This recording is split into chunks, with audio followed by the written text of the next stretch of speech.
далек Туркестан от Петрограда.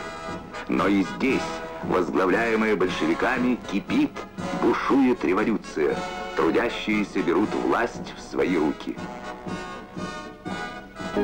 Стойте крепко, стойко, дружно, смело вперед против врага. За нами будет победа, власть помещиков и капиталистов, сломленная в России, будет побеждена во всем мире. Только с победой на Восточном фронте Советская Республика смогла прийти на помощь Красному Туркестану.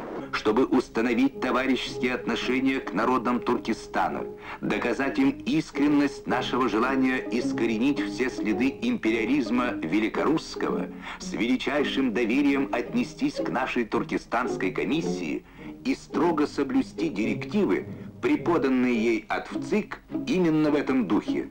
Ульянов-Ленин. В мае 1920 года Фрунзе издал приказ о мобилизации в Красную армию 30 тысяч человек коренных национальностей. Приказ войскам Туркестанского фронта 20 июня 1920 года.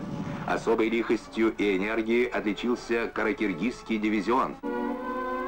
Как строить новую жизнь?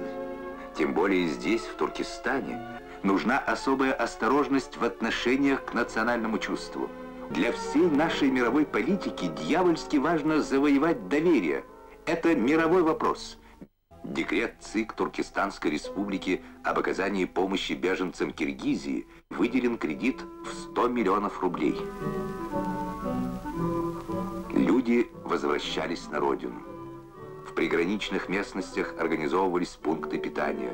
Беженцам выдавали одежду и скот, семенной материал и лес для строительства, нарезались земельные участки.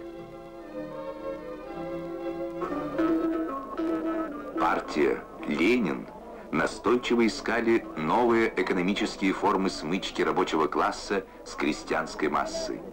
На киргизской ярмарке появились плуг и брана, грабли и веялка.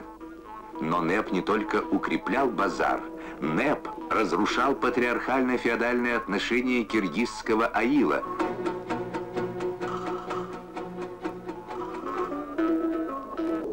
Голод в Поволжье.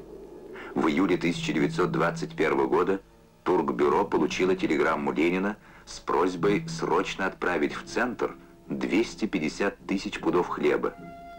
К ноябрю только север Киргизии собрал для голодающих 1 миллион пудов хлеба, скот, деньги.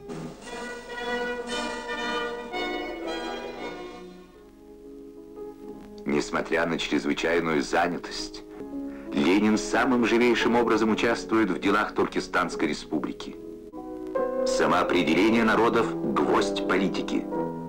В Туркестане есть узбеки, киргизы, туркмены. Первое. Поручить представить карту Туркестана с подразделениями на Узбекию, Киргизию и Туркмению. Теперь всецело за экономику. 27 декабря 10-й съезд Советов признал необходимым создание СССР.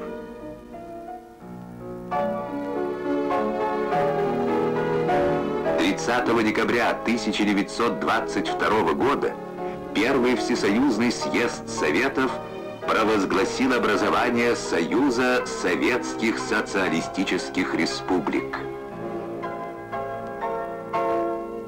Завоеванная Октябрьской революцией, закрепленное в Декларации об образовании СССР правовое национальное равенство еще не решало само по себе национального вопроса. Надо было покончить с исторически сложившимся экономическим неравенством, с пережитками прошлого во всех областях общественной и хозяйственной жизни. Во исполнение выраженной всеобщей воли рабочих и дехканских масс 14 октября 1924 года решением ВЦИК киргизский народ был объединен в Каракиргизскую автономную область в составе РСФСР. Так была заложена основа национальной социалистической государственности киргизского народа.